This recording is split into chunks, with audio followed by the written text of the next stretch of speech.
Dear students, last class में हमने topic cover किया था wave nature and particle nature of radiation. Theoretical portion हमने कवर कर लिया।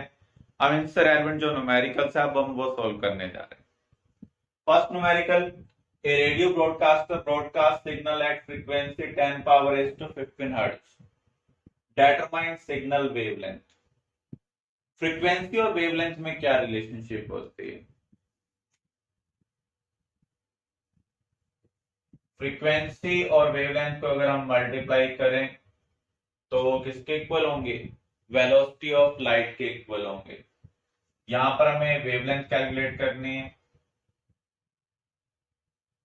तो आपको रिलेशनशिप क्या मिल रही है? C bye new.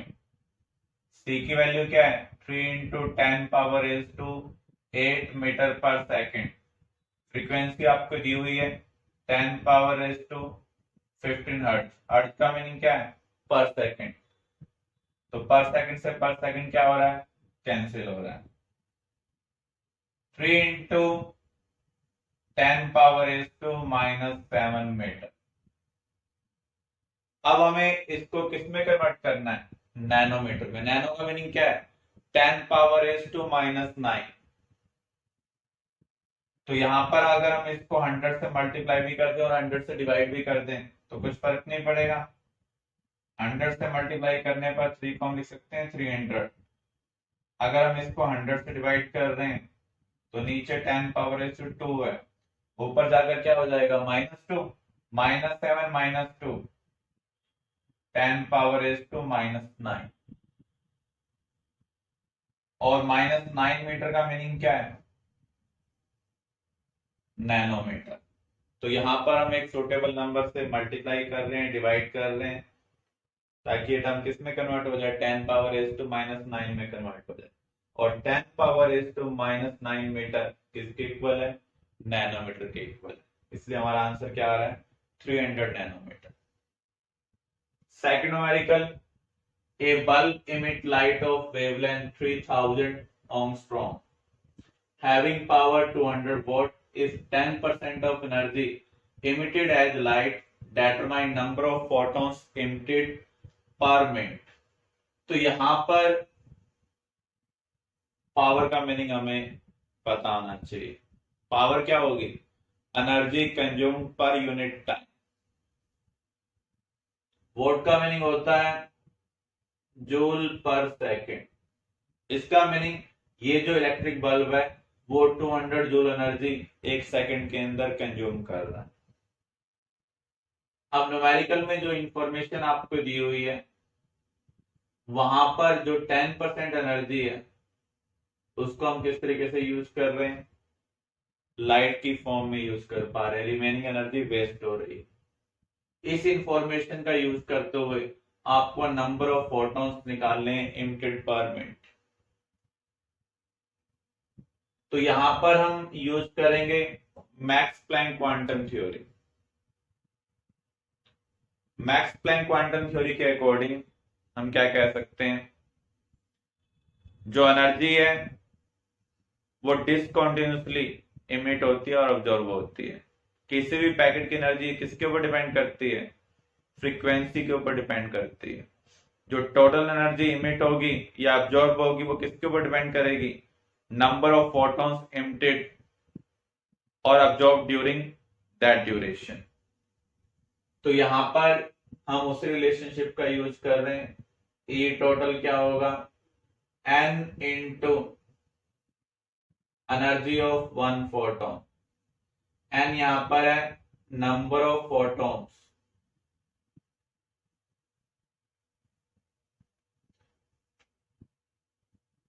तो सबसे पहले हमें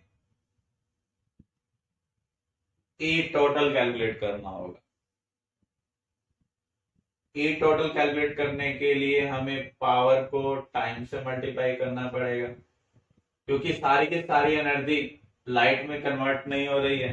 तो कितने परसेंट एनर्जी लाइट में कन्वर्ट हो रही है उससे भी मल्टीप्लाई करना पड़ेगा। तो यहां पर 10% एनर्जी लाइट में कन्वर्ट हो रही है। 100 में 10 है तो 1 में कितना होगा? 0.1 होगा।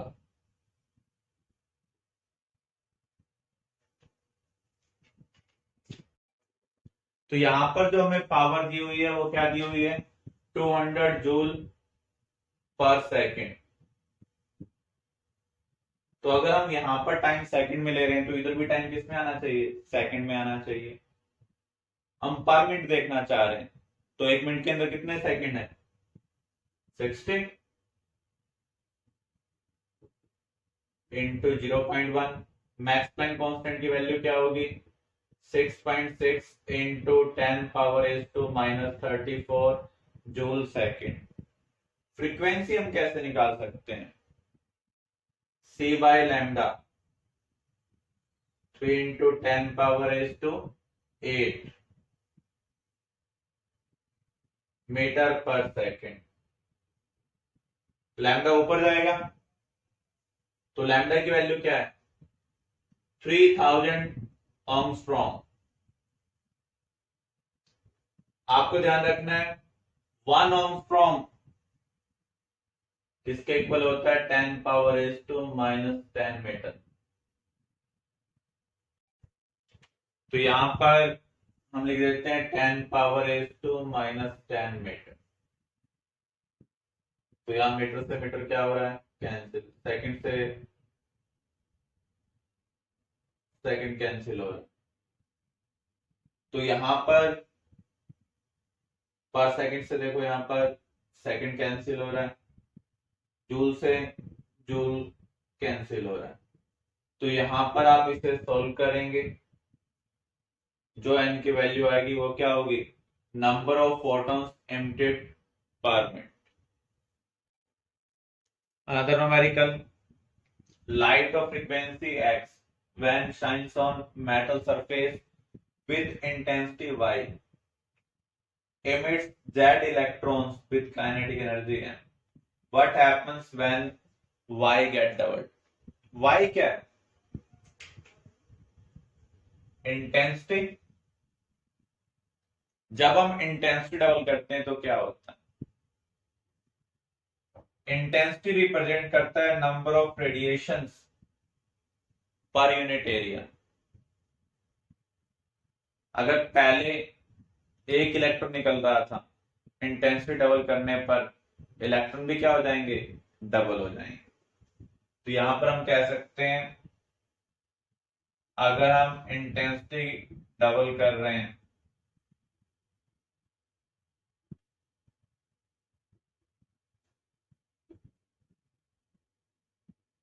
तो जो नंबर ऑफ इलेक्ट्रॉन्स इमिट हो रहे हैं वो भी क्या हो रहे हैं, डबल हो रहे हैं। इसका मीनिंग जो जेड की वैल्यू है वो अब डबल हो जाएगी।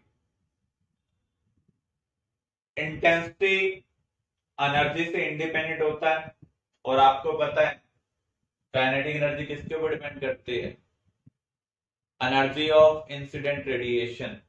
अगर हम इंसिडेंट रेडिएशन की एनर्जी चेंज नहीं कर रहे हैं तो काइनेटिक एनर्जी भी चेंज नहीं होगी, फ्रीक्वेंसी भी चेंज नहीं हो रही है। इसका मीनिंग काइनेटिक एनर्जी m की m ही रहेगी, और जो फ्रीक्वेंसी है वो x ही रहेगी। सिर्फ नंबर ऑफ इलेक्ट्रॉन्स क्या हो जाएंगे, डबल हो जाएंगे। Clear.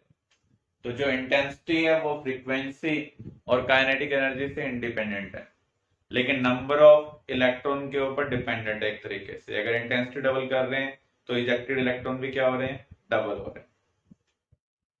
Next numerical, the threshold wavelength for ejection of electron is 3000 angstrom.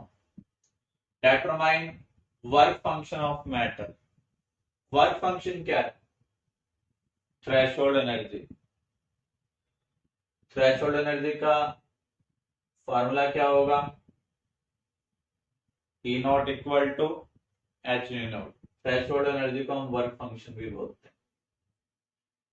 H nu not क्या होगा, फ्रीक्वेंसी और वेवलेंथ में क्या रिलेशनशिप है, इनवर्स रिलेशनशिप है, तो इसलिए हमने फ्रीक्वेंसी का लिखा है c by lambda not. H की वैल्यू हमें पता है 6.6 into 10⁻⁻34 joule second. Speed of light 3 into 10⁻⁸ metre per second. यहाँ पर अगर लेंथ मीटर में है तो यहाँ भी हमें किस में पुट करनी पड़ेगी, मीटर में पुट करनी पड़ेगी। 3000 ओमस्ट्रॉम, इसको मीटर में कन्वर्ट कर लो। 1 ओमस्ट्रॉम किसके इक्वल होता है, 10⁻⁻10 मीटर के। तो यहाँ मीटर से मीटर कैंसिल हो गया, सेकंड और पर सेकंड कैंसिल हो चुके हैं। इसे सॉल्व कर लें, आपको वर्क फंक्शन की वैल्यू, थ्रेशोल्ड एनर्जी की वैल्यू जूल में मिल जाएगी। क्लियर?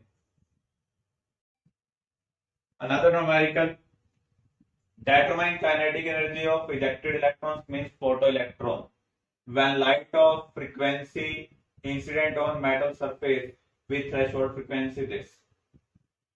तो यहां पर हम फोटो इलेक्ट्रिक इफेक्ट की बात कर रहे हैं।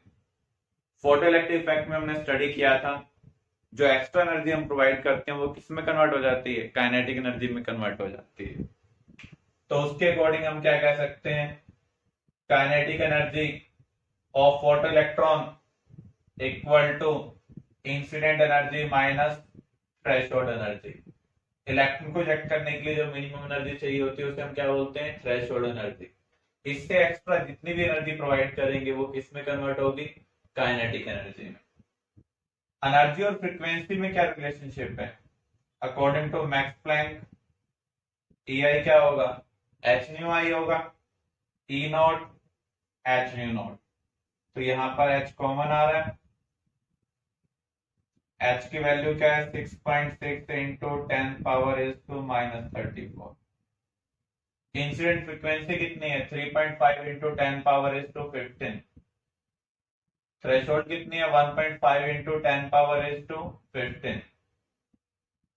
3.5 इंटू 10⁻⁻15 माइनस 1.5 इंटू 10⁻⁻15।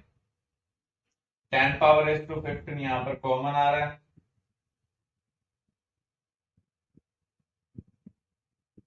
3.5 माइनस 1.5, ये डिफरेंस 2 होगा। इसको हम सॉल्व कर लें, ये आपको काइनेटिक एनर्जी मिलेगी किसमें, जूल में, क्योंकि यहां पर जो हमने h की वैल्यू पुट की है वो किसमें पुट की है, जूल में पुट की है। Another numerical, the dissociation energy of H2 is 430.53 kilojoule per mole if H2 is eliminated by radiation of wavelength 253.7 nanometer। Determine kinetic energy of hydrogen atom। जो हाइड्रोजन मॉलिक्यूल है उसको hydrogen atom में convert करने के लिए कितनी energy चाहिए, लेकिन ये पर मोल के लिए है। तो यहां पर हम कहें dissociation energy of hydrogen molecule, single molecule के लिए क्या होगी, ये जो एनर्जी है इसको हम किससे डिवाइड करते हैं, 430.53 को हम डिवाइड करते हैं 6.0 इंटू 10⁻⁻23 से। अगर आप इसे जूल में कन्वर्ट करना चाहते हैं तो किलो का मीनिंग क्या होता है, 10⁻3। इतनी जूल एनर्जी चाहिए एक हाइड्रोजन मॉलिक्यूल को हाइड्रोजन एटम में कन्वर्ट करने के लिए। हम एनर्जी कितनी प्रोवाइड कर रहे हैं, 253.7 नैनोमीटर वेवलेंथ से प्रोवाइड कर रहे हैं। तो यहां से हम एनर्जी कैलकुलेट करनी पड़ेगी। तो यहां पर इंसिडेंट एनर्जी या इल्यूमिनेटेड एनर्जी कह सकते हैं। इंसिडेंट एनर्जी पर हाइड्रोजन मॉलिक्यूल क्या होगी, अगर आपके पास वेवलेंथ हो तो आप एनर्जी कैलकुलेट कर सकते हैं यूजिंग hc बाय लैम्डा से। h की वैल्यू क्या है, 6.6 इंटू 10⁻⁻34 जूल सेकेंड। c की value 3 into 10⁻⁸ metre per second. Wavelength आपको दी हुई है 253.7 7 नैनोमीटर को मीटर में कन्वर्ट कर देते हैं, इसको सॉल्व कर लेंगे, ये जूल आ जाएगा। अब देखो, ये तो इंसिडेंट एनर्जी है और एक तरीके से ये थ्रेशोल्ड एनर्जी है। तो जो इंसिडेंट और थ्रेशोल्ड एनर्जी का जो डिफरेंस होगा वो काइनेटिक एनर्जी में कन्वर्ट हो रहा है। ये जो काइनेटिक एनर्जी मिल रही है, क्या एक हाइड्रोजन एटम को मिल रही है? ये 2 हाइड्रोजन एटम को मिल रही है। तो यहां पर हम ये कह सकते हैं इसका जो डिफरेंस है इसको हम 2 से डिवाइड करेंगे, क्योंकि ये जो डिफरेंस है इक्वली 2 हाइड्रोजन एटम में डिस्ट्रीब्यूट हो रहा है। क्योंकि जब आप हाइड्रोजन मॉलिक्यूल को ब्रेक करेंगे तो आपको 2 हाइड्रोजन एटम मिलेगा।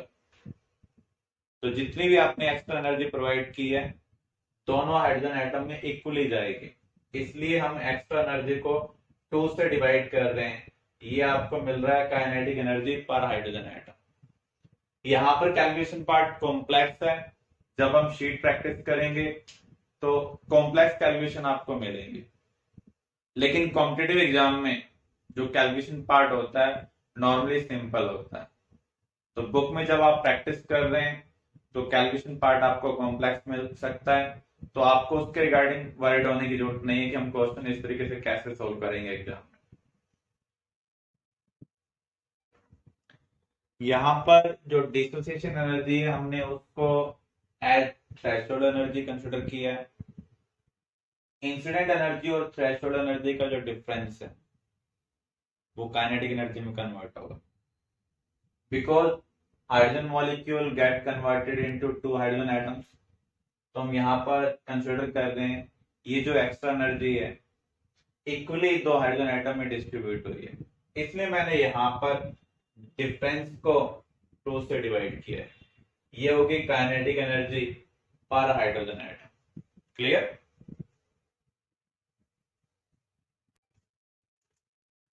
Another numerical, photoelectric effect is observed from a surface for frequency nu1 and nu2, और यहाँ पर nu1 की वैल्यू nu2 से क्या है, ज्यादा है। इन दोनों फ्रीक्वेंसी की वैल्यू थ्रेशोल्ड से भी ज्यादा होगी, क्योंकि यहाँ पर हम फोटोइलेक्ट्रिक इफेक्ट को ऑब्जर्व कर रहे हैं। या तो इक्वल होगी या फिर उससे ज्यादा होगी। If the maximum kinetic energy are in ratio 1:k determines threshold frequency। तो यहां पर केस 1 को हम कंसिडर कर रहे हैं जब फ्रीक्वेंसी क्या है, nu1 है, इंसिडेंट फ्रीक्वेंसी nu1।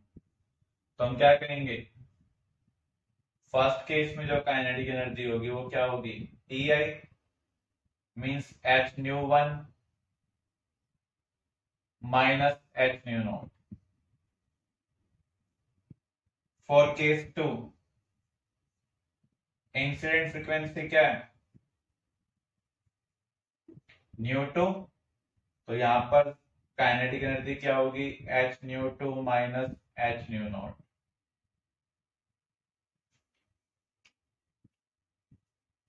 इक्वेशन 1 को हम 2 से डिवाइड कर दें तो आपको मिल रहा है kinetic energy 1 by kinetic energy 2, h nu1 minus nu0। h यहां पर हमने कॉमन ले लिया, सिमिलर वे में नीचे भी हम h कॉमन ले लें, nu2 माइनस nu0। h से h क्या हो जाएगा, कैंसिल हो जाएगा। काइनेटिक एनर्जी किस रेशियो में, 1:k में, तो इसलिए इसको हम 1/k लिख रहे हैं। अब हम इसे रीअरेंज करेंगे, रीअरेंज करते हैं तो हमें क्या मिल रहा है, क्रॉस मल्टीप्लाई कर देते हैं। तो यहां पर हम क्या देख रहे हैं, nu2 minus nu0 equal to k nu1 minus k nu0। अब nu0 वाले टर्म को एक तरफ ले जाते हैं क्योंकि हमें थ्रेशोल्ड फ्रीक्वेंसी निकालनी है। k nu0 माइनस nu0 के nu one minus nu two. तो यहां पर न्यू नोट कॉमन है, तो इसको हम लिख सकते हैं न्यू नोट इंटू के माइनस वन। तो थ्रेशोल्ड फ्रीक्वेंसी क्या होगी, के nu one minus nu two upon K minus one. तो यहां पर हमने क्या किया है, जितनी भी एक्स्ट्रा एनर्जी होती है उसको हम किस में कन्वर्ट कर सकते हैं, काइनेटिक एनर्जी। तो यहां पर थ्योरेटिकली जो एक्स्ट्रा एनर्जी है वो काइनेटिक एनर्जी के इक्वल है। तो काइनेटिक एनर्जी फर्स्ट केस में क्या होगी, h nu one minus h nu not. Similar way में सेकंड केस में क्या होगी, h nu two minus h nu not.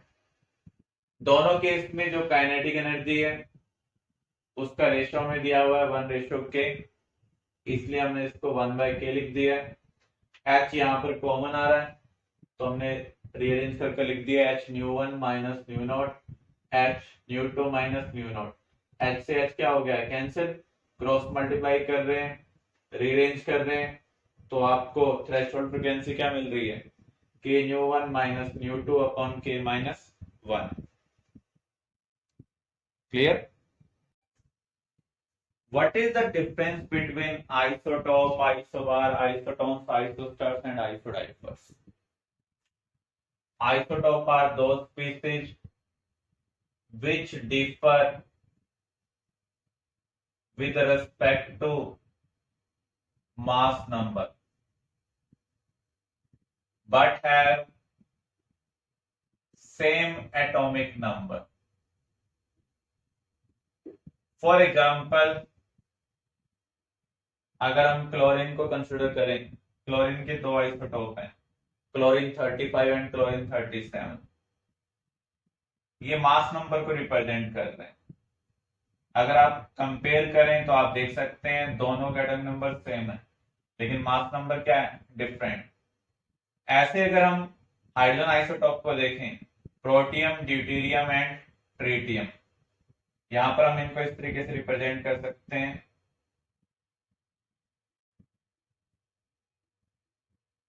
यहां पर आप देख सकते हैं एटॉमिक नंबर तो सेम है लेकिन मास नंबर क्या है, डिफरेंट। तो यहां पर ये आइसोटोप है। ये डिफरेंस किसकी वजह से अराइज हो रहा है, नंबर ऑफ न्यूट्रॉन्स यहां पर क्या है, डिफरेंट है। हम नंबर ऑफ न्यूट्रॉन्स कैसे निकालते हैं, mass number minus atomic number. तो यहां पर ये किसके रेस्पेक्ट में डिफर कर रहे हैं, नंबर ऑफ न्यूट्रॉन्स के रेस्पेक्ट में डिफर कर रहे हैं, या फिर हम ये कह सकते हैं नंबर ऑफ न्यूक्लियॉन्स इसके रेस्पेक्ट में डिफर कर रहे हैं। न्यूक्लियॉन्स क्या होते हैं, जो न्यूक्लियस के अंदर प्रेजेंट होते हैं। और नंबर ऑफ न्यूक्लियॉन्स हम कैसे कैलकुलेट कर सकते हैं, number of protons plus number of neutron. सभी आइसोटोप में प्रोटॉन तो सेम होंगे लेकिन न्यूट्रॉन क्या होंगे, नंबर वाइज डिफरेंट होंगे। इन तीनों में एक एक प्रोटॉन है लेकिन यहां पर न्यूट्रॉन क्या है, 0, यहां पर 1 और यहां पर 2। तो ये नंबर ऑफ न्यूट्रॉन या फिर आप ये कह सकते हैं नंबर ऑफ न्यूक्लियॉन्स के रेस्पेक्ट में डिफर कर रहे हैं। क्लियर? आइसोबार क्या होंगे, आइसोबार डिफर करते हैं with respect to atomic number.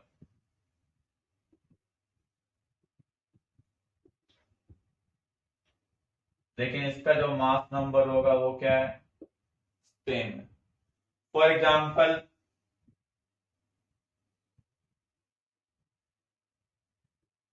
Calcium and argon, दोनों का मास नंबर सेम है लेकिन एटॉमिक नंबर यहां पर क्या है, डिफरेंट है। तो इन्हें हम क्या कहेंगे, आइसोबार। आइसोटोन्स क्या है, आइसो का मीनिंग है सेम, यहां पर टोन्स है एक तरीके से न्यूट्रॉन्स। तो यहां पर सेम नंबर ऑफ न्यूट्रॉन्स होने चाहिए। तो जहां पर सेम नंबर ऑफ न्यूट्रॉन्स होंगे उन्हें हम क्या कहेंगे, isotone. For example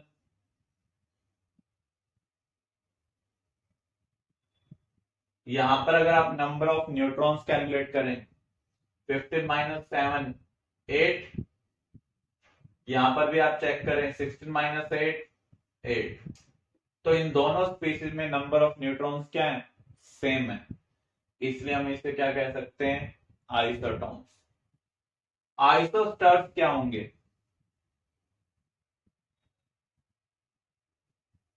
same number of atoms हो, सेम नंबर ऑफ इलेक्ट्रॉन्स हो।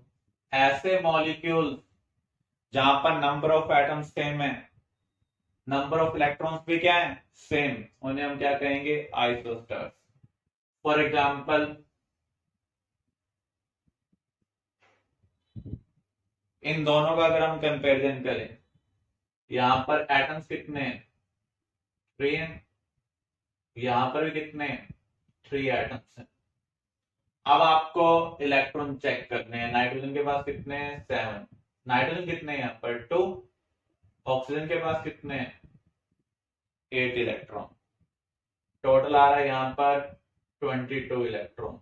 ऐसे हम यहाँ पर चेक करते हैं, कार्बन के पास 6, ऑक्सीजन के पास 8, ऑक्सीजन कितने 2, तो यहाँ पर भी इलेक्ट्रॉन कितने बन रहे हैं 22 इलेक्ट्रॉन्स। तो ऐसे मॉलिक्यूल जहां पर नंबर ऑफ एटम सेम हो, नंबर ऑफ इलेक्ट्रॉन्स भी क्या हो, सेम हो, उन्हें हम क्या कहेंगे, आइसोस्टर्स। क्लियर। आइसोडाइफर्स क्या है, जहां पर n माइनस पी डिफरेंस क्या हो, सेम हो, मीन्स नंबर ऑफ न्यूट्रॉन्स और नंबर ऑफ प्रोटॉन का जो डिफरेंस हो वो क्या हो, सेम हो, उनको हम कहेंगे आइसोडाइफर्स।